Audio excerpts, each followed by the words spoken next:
Welcome back to Beyond the Uniform. I'm Justin Asiri, and my goal is to help military veterans succeed in their civilian career. Today's episode number 252 with Bre Cameron at Amgen. I would say the culture here at Amgen is wonderful. I work with a lot of veterans who, employees. So there is that camaraderie. It's a very collaborative environment, very creative, very just open-minded and laid back. And the mission is to serve patients. And our CEO has been quoted as saying, it's not a surprise that those who have served our country, it's natural for them to want to serve patients. So it gives them a sense of purpose, of us veterans here. It gives us a sense of purpose like we had in the military. Well, first of all, this is a resource full episode, so be sure to check out the show notes at beyondtheuniform.org. Bre is a wealth of knowledge, and she just rattled off laundry lists of different resources for you to consider to assist you in your civilian career, in both the transition, the interview process, resume prep, every single aspect of it. There's a lot of reasons to listen to today's episode. First of all, Bre talks about the rough transition that she had, which is why she enjoys her current role, where she helps military veterans in their civilian career. So she's very open up front about the difficult journey she faced. I think that will be helpful for many listeners to hear. She talks about how important it is for military veterans to get in front of the hiring manager face-to-face, how well we as veterans do in that capacity, and just how to navigate and actually get to that point, how to get your foot in the door. She has specific advice on your resume based on over 7 years of experience in the talent acquisition space. And she talks about interviewing, how to practice for interviews, as well as common mistakes that she's seen. She also talks about Amgen, and Amgen is a massive company. It's been extremely successful, one of the world's leading biotechnology companies. And she talks about how their mission is to serve patients, and why that mission or missions similar to it may resonate with people who have served in the military, where purpose and team have played a major role in your job satisfaction. As always, at beyondtheuniform.org, there are show notes with resources to everything we discuss. There's also the ability to leave reviews, and I want to give a special thanks to username Kevin BZ. Kevin very recently said, the Beyond the Uniform podcast has been absolutely pivotal during my career exploration. After listening to over 200 episodes, I have learned a tremendous amount from other veterans and feel confident that my transition will be successful. I highly recommend this podcast to anyone curious about life after the military. It's never too early to start planning for your transition. Kevin, thank you for your review. Thank you to the 106 others of you who have done that as well. It's mind-boggling that you've listened to over 200 episodes. I think that's so awesome, and there's plenty more ahead. So with that, let's dive in to my conversation with Bre.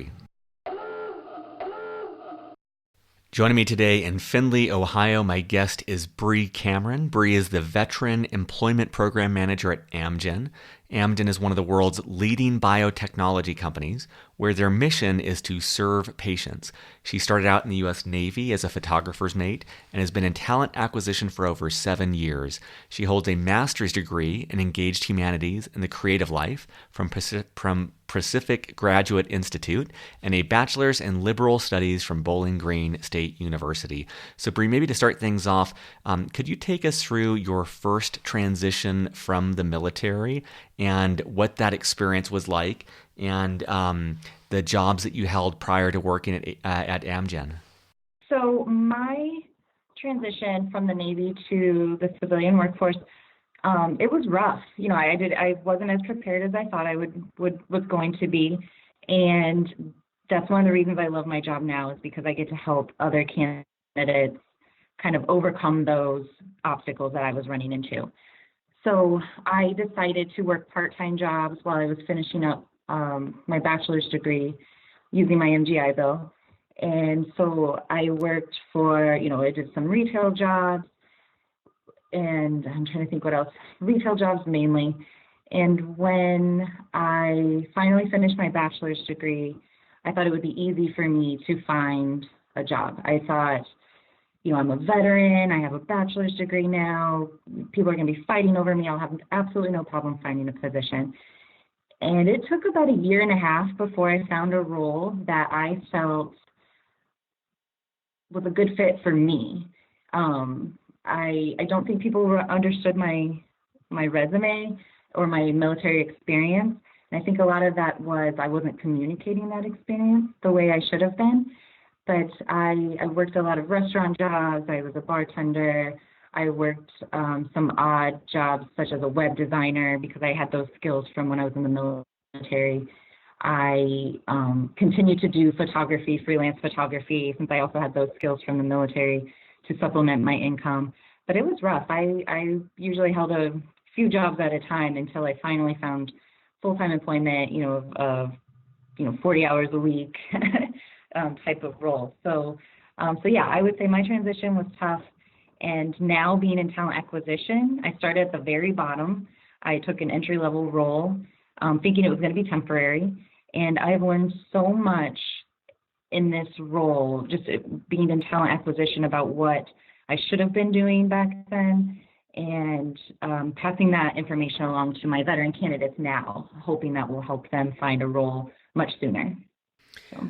That's great. And for listeners, I'll just call out that two things that Bre said is not unique to her. First of all, the fact that the transition was rough and she wasn't as prepared as she thought she was. That's almost a uniform thing that I hear in the 260 interviews I've done like this. And the second one is, it took Bre a year and a half to kind of find her way and find what she wanted to do. And that's also not too unique. I think a lot of the people I've had on the show, it takes them 6 months, a year, several years. If you listen to the previous episode, my guest talked about it, the 13 years it took her to really find what she calls her calling. And so I think both of those I just share for listeners to know, just know that it won't be, don't have your expectations set that you're going to get out and instantly find your dream job. It may take some maneuvering. And I'm excited as we continue the conversation with Bre. I mean, a lot of her role is helping people, helping veterans in their job search in many ways. And so excited to kind of dig into that more. And before we go there, Bre, could you share a little bit more for listeners who might not be familiar with Amgen, who might not be familiar with ADP, and how that relates to your role as a Veteran Employment Program Manager? Right. Yep. So my role with Amgen as a Veteran Employment Program Manager is I work solely with veterans. I give them a white glove treatment. I speak to just about every veteran candidate who we come into contact with, and I help them I'll review their resume with them, and I'll give them suggestions on different things that they need to do to better translate their skills for civilian hiring managers who may not understand the lingo that we use in the military. And I also advocate for them. So when they've applied to a role, I will reach out to the recruiter, hiring manager, whoever I have a relationship with, and I will give a brief summary of what they were doing kind of in more civilian terms. And that way, if they have any questions, they can reach out to me. If they have suggestions on other roles they might be a good fit for, I try to get veterans in front of, face-to-face with hiring managers as often as I can, and, throwing different veteran-focused career events where the hiring managers are present. And what I found is that when these hiring managers speak to these veterans in person, that is one of the best ways for them to translate their skills so that they're better understood. So that's one of the barriers I've had to help break down in veteran recruiting is finding creative ways for these candidates to communicate their skills to hiring managers. And we've had great success with that. I mean, I think, first of all, it's awesome that you work at an organization that values veterans in the military community enough that you have your role, like you're specifically there to provide that white glove treatment. I think that's really exceptional. And I also think it's worth noting for listeners, it sounds like what you're saying is that, when someone from the military can get in front of someone, when they can get that face-to-face meeting, they do a good job of knocking that out of the park. And a lot of it is just how to make that happen, how to increase the chance that you'll actually get that face-to-face meeting, that you can actually meet with someone where they're more in their sweet spot. Yeah, exactly. Could you talk a little bit? I mean, in your 7 years, I imagine you've seen so many different resumes, and I'm wondering if you have any advice for listeners about their resume, whether that's common mistakes or advice on translating their experience into their resume. Yep, I definitely have a few examples for that. So I would say first and foremost, when you are creating your resume for your transition, to number one, spell out all acronyms. The acronyms we use in the civilian world are not the same ones as we use in the military world. And some of them you may not even notice because you've been using them for so long. So for instance, SOCOM. What does SOCOM stand for? Or, I'm using Navy acronyms because that's what I'm familiar with. But, WESPAC. What is a WESPAC? Civilians aren't going to understand what these acronyms are. So spelling them out at first, putting them in the parentheses afterwards, and then you can continue to use those acronyms once you've spelled it out. But I would say I still see a lot of acronyms, especially for those that are currently transitioning. And then one thing that I came to realize after working so closely with veterans was that a lot of candidates were listing every single command that they served at while they were in the military. And what the hiring managers were seeing on these resumes was someone who was hopping jobs every 1.5 to 3 years. They didn't understand that all of these different commands, they were still in the Army or the Navy or Marine Corps. That was just the name of the command. So one thing I try to teach my veteran candidates to do is to consolidate all of their military experience under just, U.S. Army or U.S. Navy. You don't have to list the commands. I know that that's something we're all very proud of, is all the different commands everywhere that we've served. You can, if you still feel, if you feel strongly about it. But unfortunately, the hiring managers aren't going to be familiar with those commands unless they were in the military themselves. So you could still list them out if you want to, but as long as everything is labeled as being in the military, that way they'll understand why you were moving around so often. They'll recognize, Army or Navy over, for instance, USS Ronald Reagan CVN 76. That was my last ship that I was on. Or Fleet Imaging Command Pacific. That was another command that I was stationed at. So civilians won't recognize those names at all. They're looking for, in the pharma world, they're looking for other pharmaceutical companies, Merck, Pfizer, AstraZeneca. They're looking for those brand names that they're familiar with. Everyone's familiar with the U.S. military. So that would be one of my suggestions, is to consolidate that experience there. Also, another thing would be to translate your skills. Talk about the collateral duties that you were doing as well. So for instance, I was a photographer's mate, but that last year that I was in, I ran the supply locker for our division for, 4 different shops, not just photographers, but also the journalists, the draftsmen, the lithographers. I ordered all of their supplies for each one of those divisions.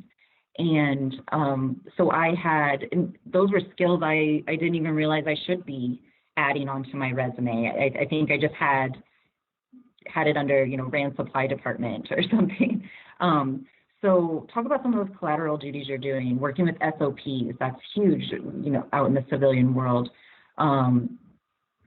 All these extra things that you were doing as well. In the Navy, you usually have to work in security for a stint, or, in the mess decks.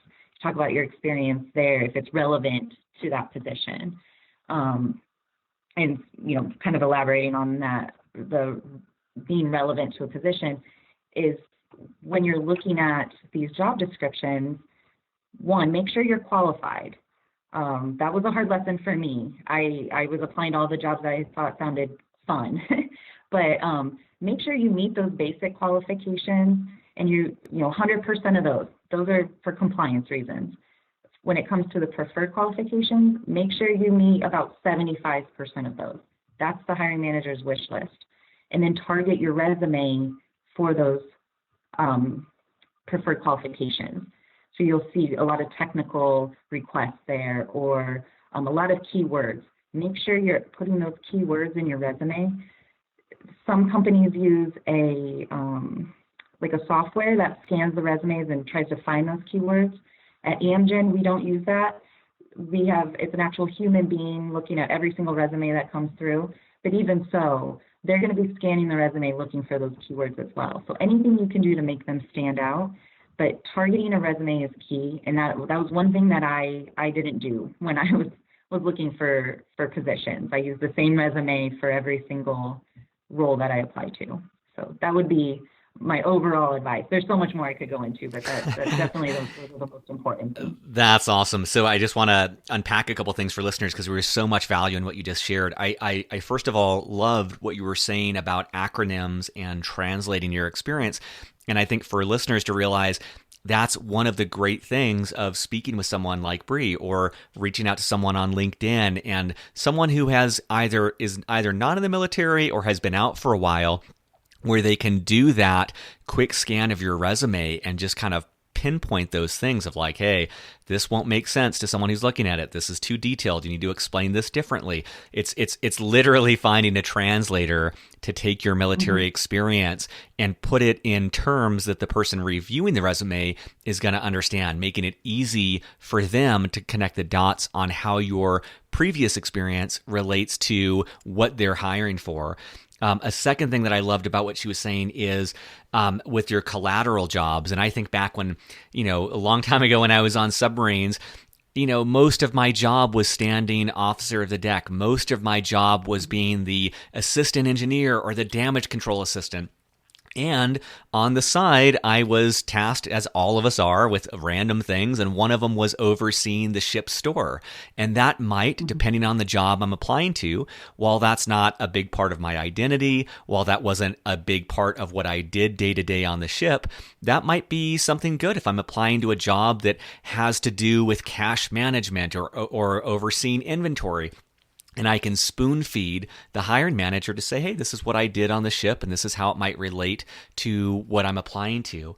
And then the last one, the piece of that Bre talked on is the requirements. She talked about looking at those requirements and making sure you meet a certain percentage of them. Well, if you're listening to this show and maybe you're a couple years out from a transition, this is great for you, because if you think that you want to work at a company like Amgen, you can look at the jobs and maybe you see that one of the jobs that excites you, maybe you don't meet one of their requirements, or maybe you don't meet one of their nice to haves. Well, you've got 2 years to try to address that. Maybe that's a certification, maybe that's a skill set, maybe that's a degree, but you have that time to know what you're driving towards. So much goodness in what you just said, Bre. I just want to kind of call out a couple of those things there that stood out to me. Do you have any thoughts on two other things I wanted to ask about here is any advice for listeners about how to find the right job for them, and also any thoughts on fellowship programs?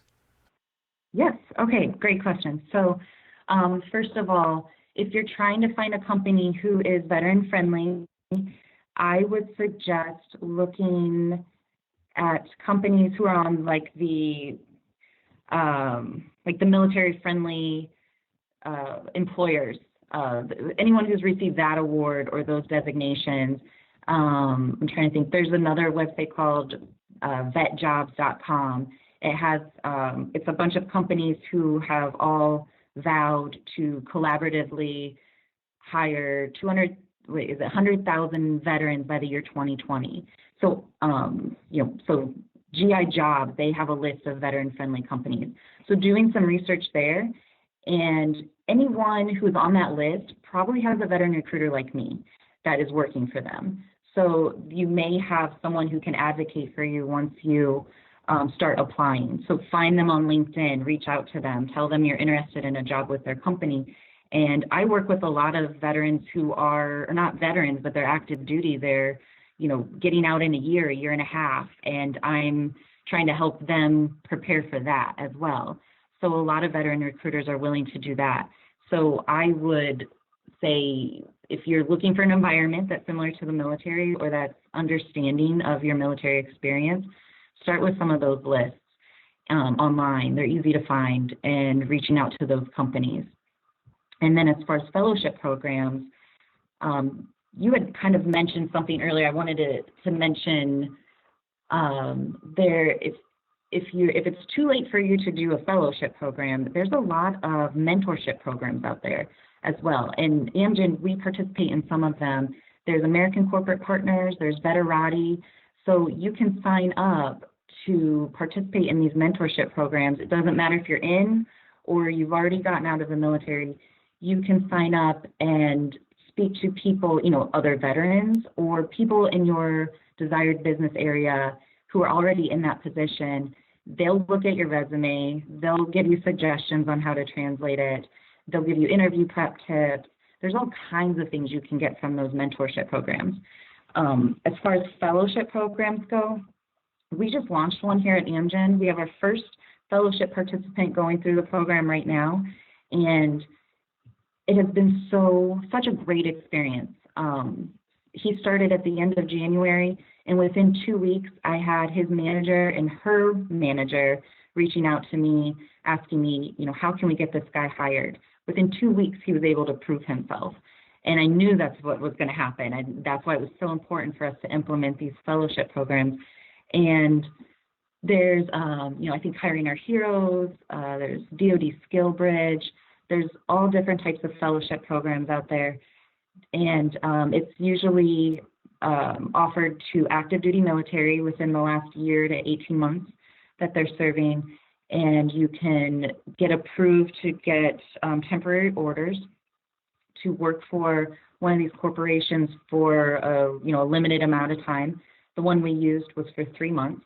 And so for 3 months, he's coming out to our Amgen headquarters, working on site. He's still being paid by the military, so he's, still receiving his military paycheck. There were different grants that covered his housing while he was here. But it's a great opportunity for him to prove his skills, prove how quickly he can pick up on, our industry. And he did that in a matter of weeks. So I would highly recommend fellowship programs for those of you who are still in and are planning to get out in the next, 2 years, 1 to 2 years.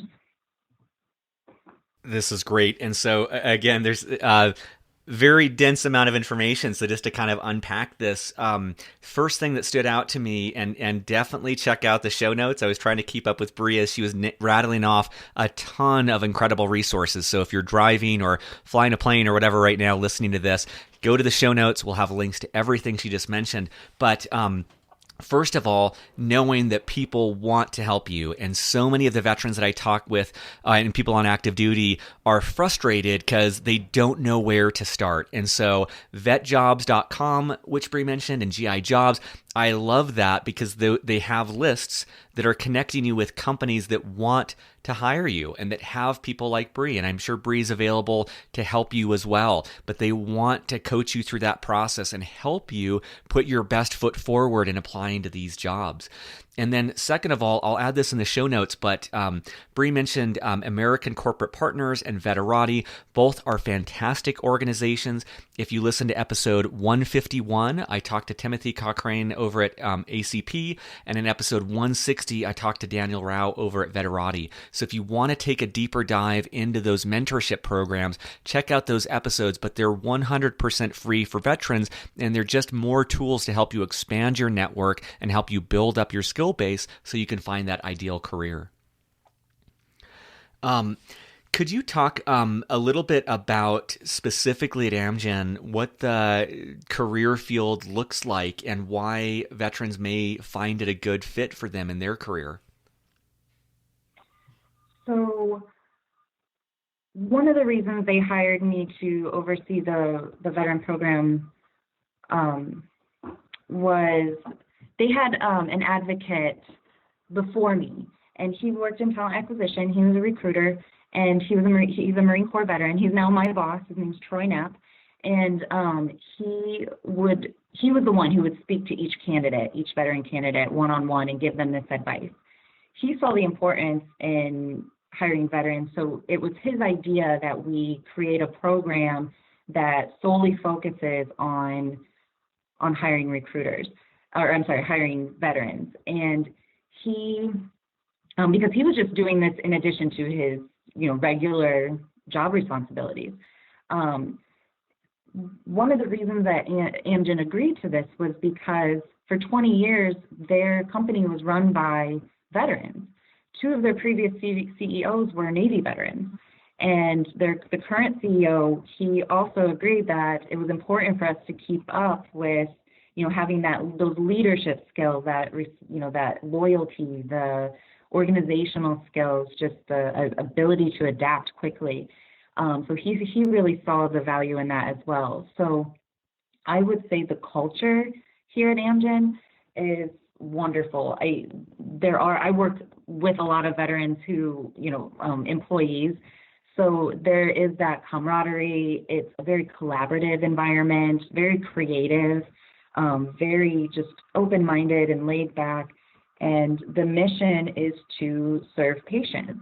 And our CEO has been quoted as saying, it's not a surprise that those who have served our country, it's natural for them to want to serve patients. So it gives them a sense of purpose, of us veterans here. It gives us a sense of purpose like we had in the military. And I think that's what a lot of us are looking for when we get out, is that sense of purpose that we had every single day that we served. So yeah, that I would say that. And, really, veterans can fit in anywhere here, and it's easy to network, and it's easy to move up and around and to do different things within the company as well, which is kind of what we're used to in the military. Every day was different. So That's awesome, and I just want to point out on that that sense of purpose in my own experience and in the 260 interviews preceding this one, that really can't be overstated. And I think for myself, I don't think I realized in the military the need that was filling for me, of feeling like that sense of purpose and feeling like I was part of something bigger than myself and feeling like I was participating in a mission that was making the world a better and safer place. And so many of the guests I've had on the show talk about a period of floundering when they leave the military and searching for that new identity and finding that new purpose. And so I really want to highlight with a company like Amgen, where their express purpose is to help patients, to help people who need that assistance. That can be a very good fit for veterans. It can be very aligned with a part of your identity that you might not even understand that you had. And I know Beyond the Uniform's coaching program helps you uncover those values and things like that. But that's one thing to consider. And then the other thing that Bre spoke about was that ability to grow in a role. And in a company that's as large as Amgen, there are a lot of positions. I come from the startup world where, you're 20 or 30 employees. There's not always a position for you. There's not always a distinct training plan. And one of the advantages of working at a larger company like Amgen is you can really grow with the company. You can grow up into different roles and different parts of the organization. And that's another component theme of job satisfaction, is having a job where you feel challenged and supported and you feel like you're growing and learning. That's a major component of enjoying your job. And I think that's great to consider at Amgen or a company like it, your opportunity to grow into different roles and constantly be challenged and supported. Could you speak to maybe the culture at Amgen and what that's like? Of course, yeah. So I would say Amgen has the best culture I've ever seen for a company. Like I mentioned, I love how collaborative it is. I love how they push you to be creative. Um, they, they want to, continue to work to be one of, the best of the best, and that really shows. And so I think when they, hire people, it's because they're looking for creative individuals, someone who can bring something different to the table, something that we're doing, that we can do differently, so that we continue to rise. And I can tell you the headquarters in Thousand Oaks is just beautiful. It's very peaceful, fountains and statues and gardens. And one of the greatest things about that campus is that and this is true of the other campuses as well, is Amgen's very supportive. They encourage everyone to take care of their physical health. So there's basketball courts and volleyball courts, and there's all these different sports teams that you can join, and there's different gyms, and they offer different classes at those gyms. So they're all about work-life balance, taking care of yourself. We have a daycare on that campus as well, and so and they also encourage married couples. So one of my favorite stories is of someone who works there, and his wife worked there, and he talked about how they could carpool in the morning, drop their daughter off at daycare, go visit her during the day, work out. I mean, it's like a community. It's very family friendly, health conscious. They leave healthy snacks out throughout the day for free, that you can pick up and eat. But they're just all about taking care of yourself and your family. And I just think that's great. You don't always see that, but they really, really value their employees. It's wonderful. That's awesome. I love that phrase, happy cows produce good milk. And I'm a big believer that if you treat employees and a team well, they do their best work, and the company and everyone wins. And so that will probably be a big shift for many people in the military. At a company like Amgen, the number of perks and things around the office may be different than you're used to. It was at least different than when I was used to in the military, which was a little bit more, wasn't that sort of like daycare provided type environment. So that's really awesome. I know we've kind of touched on this a little bit already around the resumes and fellowship programs, but I'm also just kind of keen to delve into your knowledge in the talent acquisition space of having seen so many different veterans applying to positions within Amgen. If there's any common mistakes that you see people making, or any other advice that you'd like to provide to listeners who are on active duty and thinking about their civilian career. Sure. I would say interviewing. So one thing I've come to realize, and this was true when I was getting out of the military as well, was, we don't really interview for positions in the military. And a lot of us, we went in as, right after high school, 18, or right after college in your early 20s. And so finding different ways to practice for those. I personally try to prep everyone who reaches the interview stage, give them advice, but I can give all that advice right now. I would say one of the things that some of the feedback I've received from hiring managers is that veterans tend to say, we, my team and I, we did this and we did that. And that's the mentality we're used to in the military. We all worked together. Everyone was, your teammate. And what civilian hiring managers are looking for is what you have done, your personal contribution to those, to those roles that you were in. And that's hard to do. That was hard for me for a long time. It's just kind of that bragging about yourself. It feels like you're bragging about yourself. And really, we all accomplish so much in the military. So being able to speak to those accomplishments, finding comfort in that, because it is uncomfortable at first.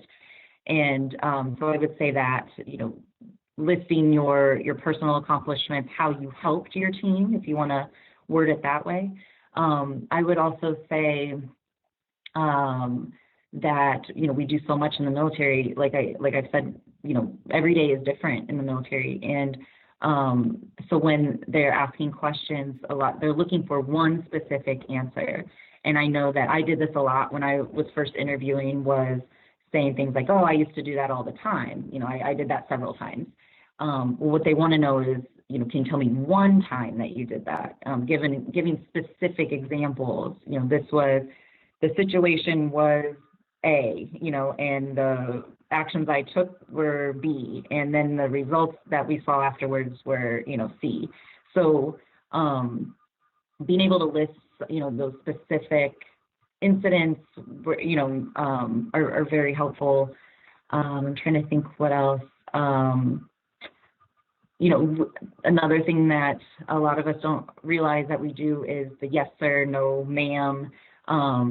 You don't necessarily have to do that during an interview. Sometimes I think that can be intimidating to someone who's not used to that all the time. So kind of, that, in addition to that, military lingo, so just kind of realizing that, you're, in the civilian world, things are different. So you don't have to be as formal. You still want to be professional, but you don't have to be as formal. And, kind of trying to refrain from using military lingo that they may not understand. I would say, but also not being too laid back, like how we're used to being in the military. Sometimes when we're, speaking to people we've worked with for, several months, we all get very close. So just finding that level of professionalism where you're laid back, but not too laid back. And not too formal, but just formal enough. So I would say that's the long answer. Yeah, that's great. I mean, that's a gold mine and worth people rewinding and listening to. But I love that, not using we, taking individual responsibility, being specific in your examples, not just I did it all the time. Dropping sir or ma'am. I see in emails a lot very respectfully, and for me, that's just a sign that this person is not. They haven't made the transition. They may be out of the military, but they're not there yet. And if I'm thinking of hiring this person, it's just a liability. It's one more thing. It's whether consciously or subconsciously, I'm thinking oh man, I got to teach this person how to speak in a corporate environment, and I got to teach them how to do the job. It could be too much. And dropping those acronyms. And I love the way you're saying that. It's like finding that balance between being really rigid and uptight, and then like the Big Lebowski, way too relaxed. It's finding that happy medium in between of being professional but also approachable and not too rigid. I think those are all really good points. Exactly. Could you share? I know we've talked a lot about delving into your advice, but I'm cognizant that some of the listeners, they may be really interested in doing what you do. They might be interested in a career in talent acquisition. And for those people, could you share a little bit more about what your day-to-day life looks like and the things that you enjoy about your job, and maybe even the things that people may not enjoy about it, just to give them the balanced perspective of the pros and cons? Right. No, great question. I absolutely love my job. I think for the first time ever, I finally feel like I think this was my calling. I love being able to help veterans. I love being able to help them overcome those problems that I experienced. And, just overall, I didn't expect to be in talent acquisition so long. I thought I would just, be a stepping stone till I found my calling, but in the end, it ended up being my calling. So I would say day to day, I do so much. I mean, now every day is different, just like it was in the military, and I really missed that. I missed doing something different every day and a new adventure every day. So some of what I do is I speak to a lot of candidates. Sometimes I just talk to them one time. I, go over their resume with them. I'll find different roles within the company to send them to research. And then, they'll go off on their own. They'll apply. I'll reach out to the recruiters, hiring managers to let them know. And then, if all is well, they get an interview, they get hired. Sometimes we'll go back and start again from the beginning with the feedback that I've received about why they may have not received an offer for that role. So a lot of it is just working with candidates, guiding them in the right direction, giving them advice on resumes, interviews, different areas that would be a good fit for them. We also, last week I was in Sacramento speaking to the Veteran Service Office representatives for the state of California. So still doing that, bringing awareness to veteran hiring and sharing with them some of what I've learned, in the last 2 years with my position at Amgen. And also we had a veteran-specific career fair that we threw on site at Amgen's headquarters in Thousand Oaks. So, hosting that, putting that together, making sure that it ran smoothly, collaborating with other people within Amgen to help. And so it's something different all the time. I mean, I do trainings, I do hiring manager trainings, I do trainings for recruiters on the value of that veterans bring to our company. I also do resume writing workshops for veterans. So, I might speak to 80 to 100 veterans all at once and give them, walking through different parts of the resume and what they should be doing. So it's just a lot of different things, and it's just doing whatever is I need to do to make sure that our program is successful and to make sure that my veteran candidates are successful. So. I love that, and I think the noticing the variety piece that really appeals to you. I'm the same way. I really want a lot of variety. That probably did come from the military, just kind of working on lots of different things. But it's great that you found a role, first of all, that you love. I don't think a high percentage of people I talk to really love their job, and that's a huge accomplishment. And then also finding one that really fits what you want to do in terms of giving back and helping people, but also having that variety. Are there, you've already given a ton of resources for listeners in the show notes, and I'm just curious if there's any other resources you'd recommend, whether that's books, podcasts, blogs, websites, conferences, anything that listeners should check out. Yeah, I would say one thing that I'm getting into this year, one of my focuses is to increase our female veteran hiring. And there's a lot of good programs out there for female veterans. You actually had one on your show a couple weeks ago that I listened to. But I would say there's a Women's Veteran Alliance. So I just met with her last week in Sacramento. There's the Academy Women Career Fair that they do at the Arlington Women's Memorial in the Arlington Cemetery in Virginia.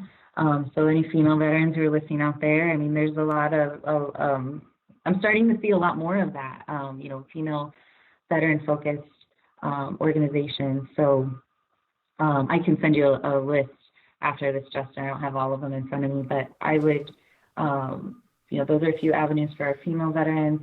I would also say LinkedIn. LinkedIn is one of the tools I use the most. A lot of candidates find me on LinkedIn. There's a lot of great groups out there for veterans, and myself and some of the other recruiters will post jobs that we have, in some of those groups. I would also say keep your LinkedIn, up to date, and just like the advice I gave you for your resume, making sure you're doing the same thing for your LinkedIn page. A lot of recruiters and hiring managers are scoping out people's LinkedIn pages now. And you can add so much more information on LinkedIn than you can a resume. Resume, usually you want to keep it to about 2 pages, unless you're going for like at Amgen, it'd be like a scientific or medical role. You'd want to add more. But you can have a long version of your resume on LinkedIn. and you don't have to, it's you can just keep it that way. You don't have to target it like you would a resume. So I would say utilizing LinkedIn, finding some of those groups. Rally Point is another good tool.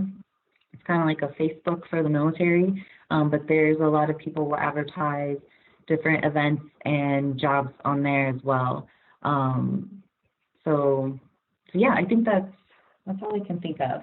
If I think of any more, Justin, I'll definitely pass those along. That's great. And at beyondtheuniform.org in the show notes for this interview, this is going to be this. I love it. Not always do I have guests that are that adept at delivering these resources. So this is a great one to check out the show notes, because there's over a dozen different resources that Bre just rattled off, and I'll have links to all of those there.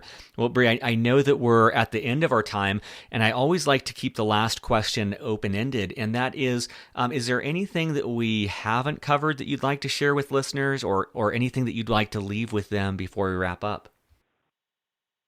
Oh, that's a good question. And I've heard you ask this on your podcast before, and I thought I would try to prepare myself for it.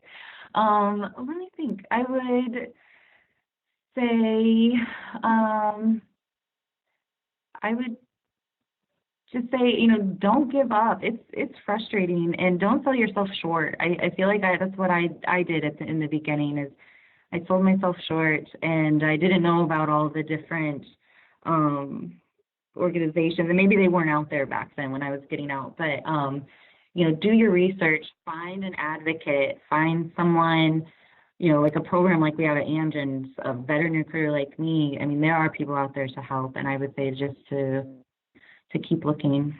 So. Sorry, I was on mute. I was just taking a note on that. Yeah, I think that's such fantastic advice, because one of the, you had talked about some of the common problems that veterans face in applying for a job, and they're all true. And one of the ones that you talked about always referring to we and the team. And the other piece of that I've seen on a lot of these episodes is we as veterans do a pretty poor job advocating for ourselves. And it really frustrates me, because it's a population that I believe is very, very deserving of a lot of good things. Anyone who has spent a portion of their life protecting our country, keeping us safe, it's just, something about them. These are good people. And then to see them go out into the workforce and be soft-spoken about their accomplishments, or not fight for what they want. And it makes sense. I think in the military, an asset is being able to put the good of the unit before ourselves. And I think that the downside when we leave the military is that we don't really express what we want, or go after what we want, or we feel shame about going after what we want. And so what I really like about what you just said, Bre, and I hadn't thought of it in this way before, but it sounds like you're really advocating for listeners to, at the very least, find an advocate for themselves. And if you talk to someone like Bre, that is her job. She's literally paid to advocate for you. And so that's a great starting point of finding someone like Bre to help you. And of course, I think the goal is to be able to advocate for yourself once you know the landscape, once you have your feet under yourself. But that's a great way to borrow that experience. And you're literally leveraging 7 years of Bre's experience of doing this every single day. And so just imagine how much assistance she can provide in just a 20 or 30 minute conversation. And so Bre, I really appreciate the work that you're doing at Amgen. I appreciate your providing all of this advice on the show, and really excited for listeners to share what they took away from this episode on social media or in our comment section. But thank you so much for your time today. Surface.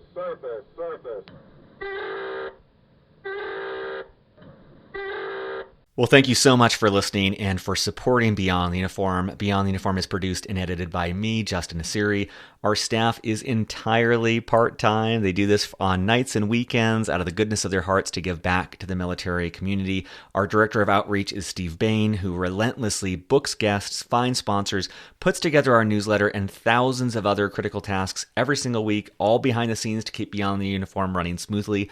Our editor is Kathleen Dillon, who listens to and transcribes transcribes every single episode to help out those who don't have the time to listen to the show. It has a major impact on our site's SEO value, which helps people find us through Google.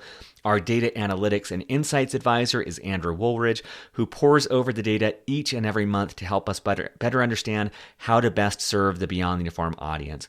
Our digital production work is done by Michael Cummings, who puts together custom artwork for every episode. If you're enjoying Beyond the Uniform, the best way to help us out is by telling your friends and fellow service members and veterans. iTunes reviews, believe it or not, have a big impact on getting the word out as well. So if you have a chance to leave a positive review, that is greatly appreciated.